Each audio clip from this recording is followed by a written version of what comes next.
Assalamualaikum warahmatullahi wabarakatuh. Pemirsa Sultan TV, senang sekali kita berjumpa kembali dengan Anda dalam Berita Sultan di edisi Selasa 30 Mei 2023. Sebelum nanti kita akan membahas tema kita yang sangat menarik di hari ini, kita ingatkan kembali untuk Anda yang belum mau follow media sosial kita. Di Instagram kita di sultantv.co dan juga @beritasultantv. Lalu fanpage Facebook kita di @kreatifsultan dan juga YouTube streaming kita di Sultan TV. Anda juga bisa menyaksikan tayangan kita melalui TV satelit Nin Media di channel 026. Nanti kita akan membahas soal pelangisasi jaga wilayah kedaulatan adat. Berita selengkapnya.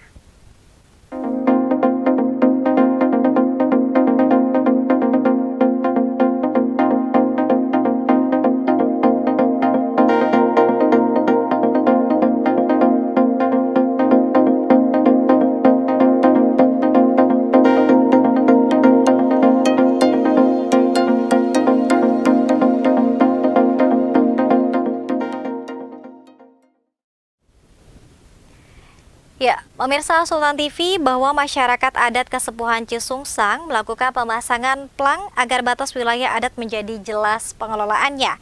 Plang juga menjadi penanda bahwa masyarakat adat Kasepuhan Cisungsang telah melakukan pemetaan partisipatif dan komprehensif. Dengan pemasangan plang hutan adat, masyarakat adat juga siap segala sumber daya yang dimiliki ini akan dikelola untuk kesejahteraan seluruh Incu Putu. Lalu seberapa penting pemasangan plang wilayah adat di Kasepuhan Cisungsang dan bagaimana masyarakat adat Kasepuhan Cisungsang akan mengelola wilayah adat selanjutnya. Dan pemirsa, senang sekali di siang hari ini kita telah terhubung dengan narasumber kita. Sudah hadir Kang Hendriana Hatrawijaya melalui line Zoom meeting kita selaku Dewan Nasional Aliansi Masyarakat Adat Nusantara, sekaligus juga masyarakat adat Kasepuhan Cisungsang. Assalamualaikum, selamat siang Kang Noci. Waalaikumsalam warahmatullahi wabarakatuh. Selamat siang Neng Dea dan seluruh fansnya atau Sultan TV ya. Iya, baik. Sehat-sehat hari ini Kang Noci? Sehat ya? Alhamdulillah sehat. Kang Noci sehat? Sehat. Ya. Alhamdulillah. Alhamdulillah. Baik, mungkin sebelum kita membahas soal bagaimana kemudian mengapa masyarakat adat ini melakukan pelangisasi, apakah ada satu mungkin peristiwa atau kasus yang sebelumnya melatar belakangi hal ini, Kang Noci? Silakan. Ya, baik. Jadi pelangisasi itu semacam upaya penanda ya, penegas yang membatasi satu wilayah lain dengan wilayah adat suatu kelompok masyarakat adat tertentu. Nah, ini penting. Kenapa? Karena belakangan juga kita di beberapa media TV, media nasional juga dengar adanya perampasan wilayah adat itu ya, melalui oligarki beberapa perusahaan misalkan di beberapa daerah lain. Nah, ini kan karena tidak ada penanda bahwa itu adalah batas wilayah adat yang seharusnya memang diakui dan dihormati sebagai batas kedaulatan kelompok masyarakat adat tertentu. Jadi ini untuk mempertegas menghindari juga menjaga kelestarian nilai-nilai budaya tradisi di satu wilayah tertentu, itu dengan cara menegaskan atau memperjelas batas wilayah adat. Kira-kira begitu. Baik, dan mungkin sebelum dilakukannya pelangisasi ini Kang Noci, apakah sebelumnya ini kawasan hutan adat dan juga kawasan yang dimiliki oleh masyarakat adat Kasepuhan Cisungsang sebelumnya ini sudah ada batas-batas tertentu, dan apakah memang ada yang mencoba berupaya untuk mengambil atau merampas tanah yang dimiliki oleh masyarakat adat Kasepuhan Cisungsang? Ya, baik. Jadi begini kronologisnya ya. Kronologisnya. Jadi masyarakat adat ini, saya sebut Kasepuhan Cisungsang. Ini satu kelompok yang mereka atau yang kami ini melakukan budaya tutur atau budaya lisan. Jadi sebagai kelompok masyarakat adat yang dari zaman dulu sudah ada, itu kan tidak mengenal bukti-bukti otentik administratif yang dia berbasis tulisan. Nah, termasuk juga dalam hal pembuktian bahwa itu adalah wilayah adat. Jadi karena zaman dulu itu satu wilayah adat itu penandanya adalah batas alam. Misalkan sebelah baratnya itu sungai A, misalkan ya. Sebelah timurnya sungai B atau bukit apa. Begitu. Nah itu kan wilayah adat yang memang sejak zaman dulu sebelum Indonesia merdeka itu menjadi ruang hidupnya masyarakat adat. Ketergantungannya terhadap wilayah adat itu memang menjadi satu bukti bahwa masyarakat adat mempunyai ikatan yang luar biasa, ikatan yang dalam terhadap lingkungan sekitarnya atau wilayah adat.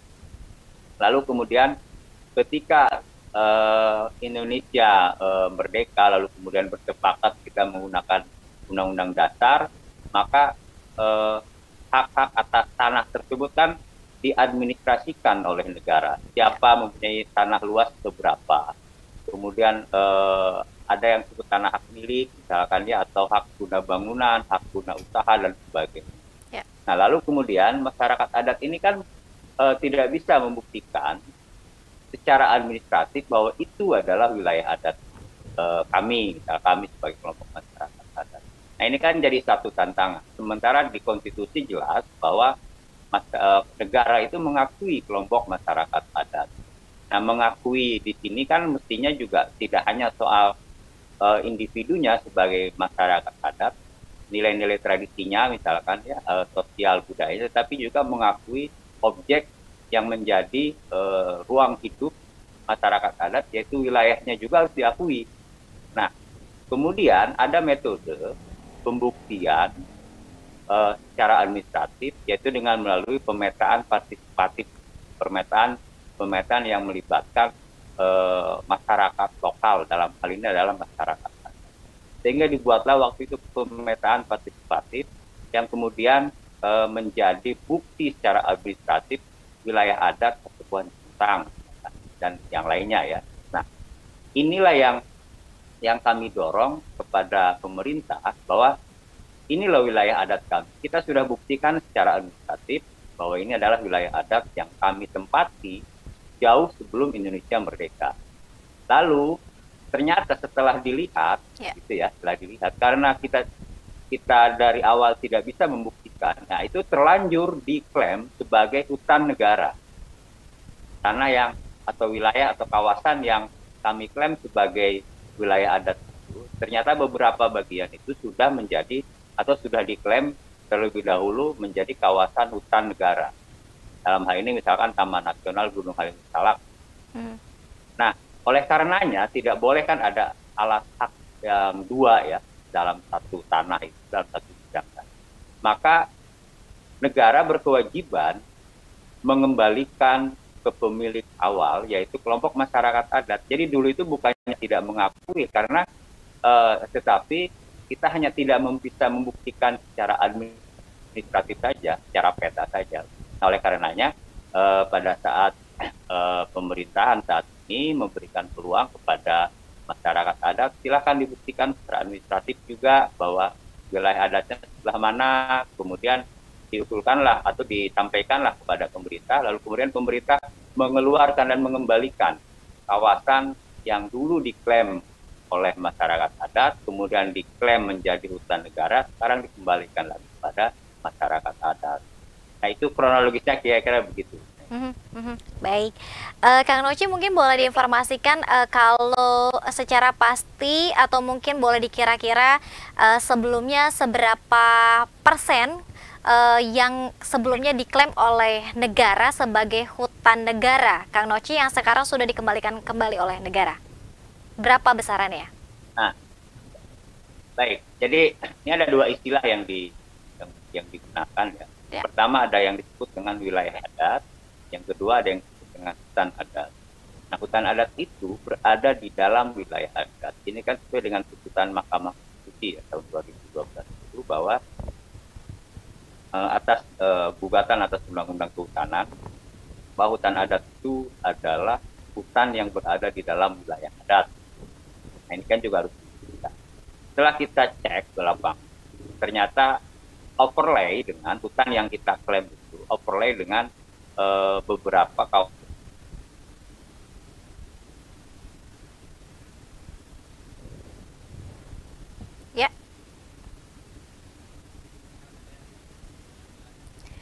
Ya baik, pemirsa. Halo, Ya, baik. halo, Ya, baik. Kita halo, terhubung halo. lagi dengan Kang Ya, Noci, silakan. putus ya? Ya, boleh Ya, dilanjutkan lagi, sorry Kang? ada telepon, Pak. Ya. Ya, baik. Jadi, eh, nah, saya lanjutan yang tadi ya. Jadi, ketika pemerintah membuka ruang kepada masyarakat adat untuk mendapatkan haknya atas hutan adat, pemerintah memberikan beberapa syarat. Hmm. Di antaranya adalah adanya wilayah adat, adanya hutan adat yang sudah ditetapkan oleh bupati atau kepala daerah lah. Lalu kita proses dokumen-dokumen tersebut. Nah, di usulan yang bukan usulan sebenarnya disampaikan bahwa luas wilayah adat kita itu 6.000 lebih hektar, 6.000 hektaran lebih, dan itu banyak sekali, ada kurang lebih 9 desa. Nah, di dalam 6.000 hektar itu ada 2.400 hektar itu yang merupakan kawasan hutan adat. Nah, itu sudah ditetapkan oleh bupati, lalu kemudian diproses karena di dalam 2.400 hektar itu ada kawasan hutan negara, yang dalam ini kawasan Taman Nasional, gitu ya. Maka oleh Taman Nasional itu dikeluarkan dari petanya Taman Nasional itu dan dikembalikan pengelolanya kepada masyarakat. Saat ini baru seluas 1.599 hektar. Jadi masih ada sisa yang belum dikembalikan, dan itu sekarang kita sedang proses untuk tahap yang. Nah, jadi saat ini 2.400 hutan adat, hektar hutan adat yang sudah ditetapkan oleh bupati, yang dikembalikan atau dikeluarkan dari petanya Taman Nasional itu baru sekitar 1.599 hektar. Itu jumlah yang lumayan cukup luas juga menurut saya. Gitu, Neng. Baik, artinya masih ada sisa yang mungkin yang masih dalam proses ya untuk pengembalian dari negara kembali dikembalikan kepada masyarakat adat, khususnya Kasepuhan Cisungsang. Nah, untuk tema kita saat ini adalah pelangisasi ya, untuk menjaga wilayah kedaulatan adat. Apakah saat ini juga masyarakat Kasepuhan adat Cisungsang ini juga mulai melakukan pelangisasi tersebut, Kang Noci? Ya, jadi setelah proses penetapan gitu ya, penetapan atau setelah proses dikeluarkannya wilayah hutan adat kami dari petanya Taman Nasional, kita kan melakukan identifikasi batas-batas mana saja yang menjadi hak kelola atau batas-batas mana saja yang menjadi tanggung jawab dan wewenangnya kami. Nah, pelangisasi ini menjadi penting. Pertama, selain sebagai penanda, penegas, juga kan memberikan informasi kepada masyarakat luas, terutama itu atau masyarakat adat, bahwa sebelumnya kawasan ini adalah dikuasai oleh Taman Nasional. Nah, sehingga aturan-aturan Taman Nasional atau aturan-aturan pemerintah lah yang berlaku. Nah, sekarang saat kita pasang plang itu, kemudian menyampaikan informasi juga kepada masyarakat bahwa ini sudah menjadi kawasan hutan adat. Dan kita selain memang menegakkan aturan-aturan tentang kehutanan lah, gitu ya, yang sesuai dengan pemerintah, dengan negara, kita juga punya namanya aturan-aturan adat yang wajib kita tegakkan juga.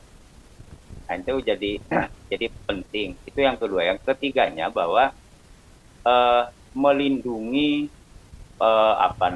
aneksasi lah, perampasan atau pencaplokan dari pihak-pihak lain terhadap hutan adat atau terhadap wilayah adat kami. Sehingga kalau minimal kalau lihat plang mah tahu lah, oh ini batas wilayah adatnya atau ini batas wilayah hutan adatnya. Nah, kira-kira begitu. Ya, baik. Karena dengan adanya pelangisasi ini setidaknya ada tanda-tanda atau batas-batas ya yang bisa dilihat oleh mungkin pihak luar ya, di luar masyarakat adat Kasepuhan Cisungsang. Kang Noci, apakah selain upaya dari pelangisasi ini, masyarakat adat Kasepuhan Cisungsang juga ini akan ada usaha lain ya untuk kemudian juga misalnya melakukan administrasi seperti dokumen-dokumen tertulis atau seperti apa? Ya, nah karena luas ya yang menjadi tanggung jawabnya masyarakat adat luas, 1.599 besar dan banyak sekali potensi di dalam. Maka Kesepuan Cicungsang sebagai pemegang hak atas hutan tersebut itu membentuk yang namanya Badan Pengelola Hutan Adat atau Badan Pengelola Wilayah Adat. Badan Pengelola Wilayah Adat ini memang diberikan mandat penuh oleh lembaga adat itu untuk melakukan koordinasi mengelola wilayah adat, termasuk mengelola hutan. Nah, kemarin kita Badan Pengelola ini melakukan sosialisasi masyarakat.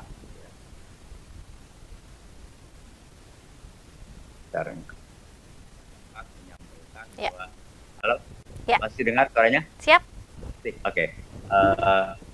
Pertama kita melakukan sosialisasi kepada kelompok-kelompok masyarakat adat, incu tutu begitu ya, terutama masyarakat adat yang mempunyai garapan di dalam kawasan hutan adat, karena memang sejak dulu secara turun-temurun masyarakat adat menggarap hutan itu menjadi sawah, kebun gitu ya, rumah sejak zaman dulu begitu. Nah, sekarang kita sampaikan kepada mereka sekarang ini adalah menjadi milik kita bersama, sehingga kita harus jaga betul-betul keberlangsungan hutan ini, tetapi di sisi lain juga harus memberikan nilai ekonomi kepada masyarakat.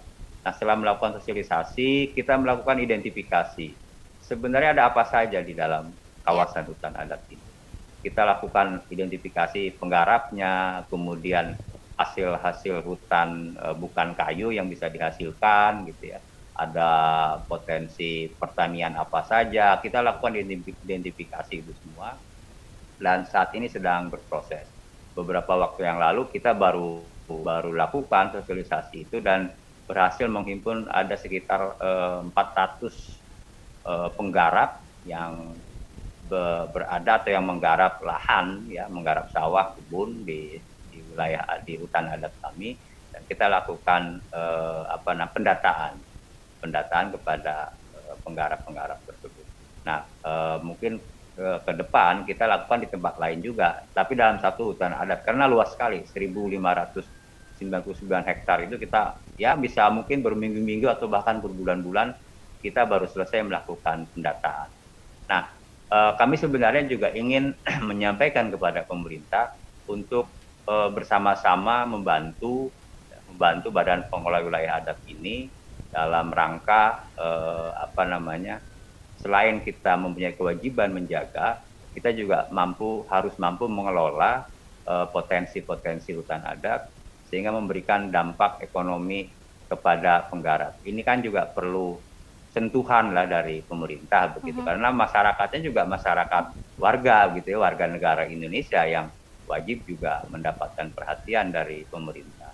Sementara kemampuan kami badan ini atau lembaga adat ini juga akan terbatas. Contoh misalkan plang yang kita butuhkan itu kurang lebih sekitar 600 sampai 700 plang.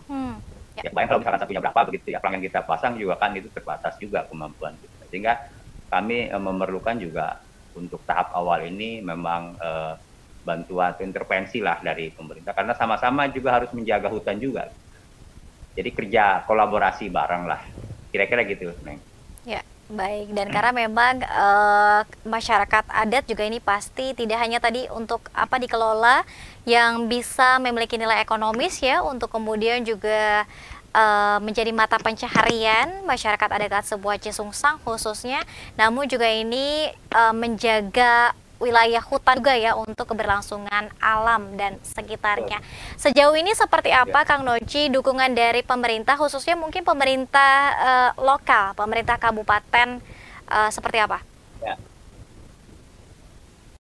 Jadi, karena kita masih dalam tahap awal melakukan plangisasi di pemasangan plang di tempat-tempat strategis, contohnya di yang dekat dengan pemukiman, yang berbatasan dengan jalan raya. Terus intervensi dari pemerintah kabupaten provinsi memang belum ada. Kita baru berkolaborasi dengan pemerintah desa sama-sama dengan pemerintahan desa melakukan sosialisasi misalkan, karena warga adat atau masyarakat adat yang ada di satu kawasan tertentu juga itu merupakan warga desa juga, warga desa setempat. Sehingga kita melakukan koordinasi dengan pemerintah desa ya, kita untuk melakukan.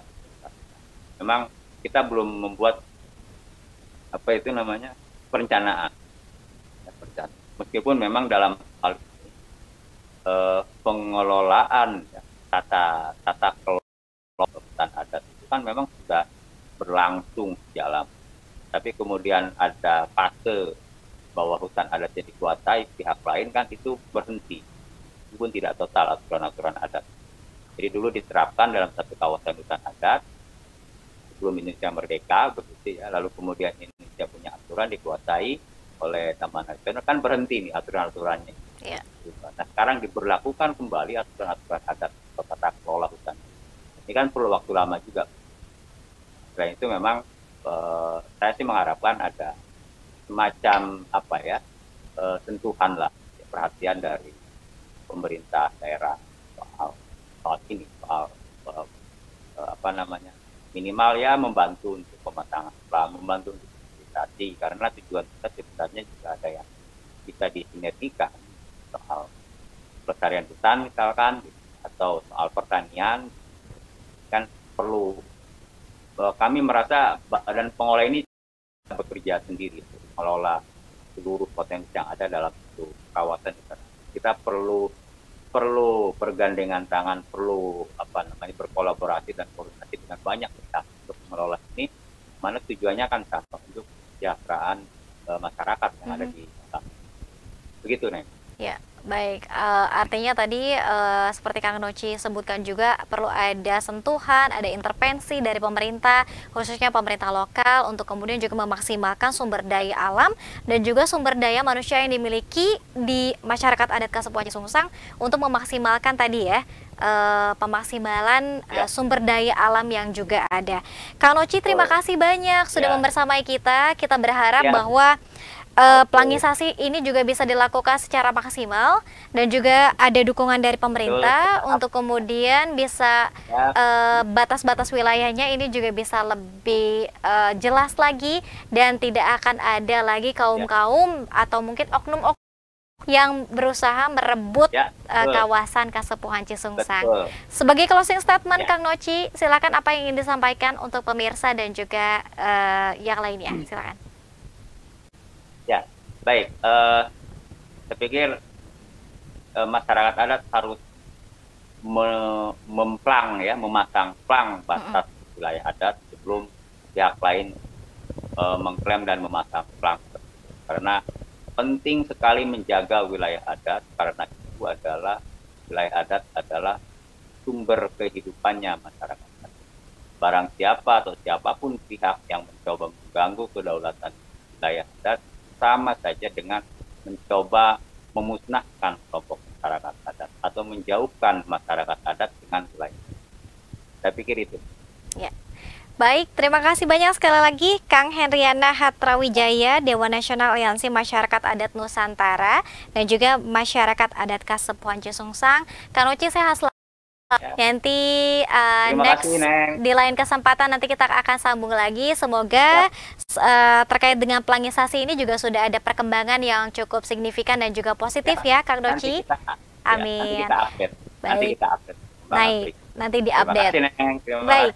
Terima kasih kembali Kang Noci, dan pemirsa terima kasih banyak juga atas kebersamaan Anda. Tentunya kita nanti hadir lagi dengan tema-tema menarik lainnya dalam program Berita Sultan di edisi lainnya. Akhir kata, saya Delin Tamungi beserta seluruh kerabat kerja pamit undur diri. Terima kasih atas kebersamaan Anda. Wassalamualaikum warahmatullahi wabarakatuh.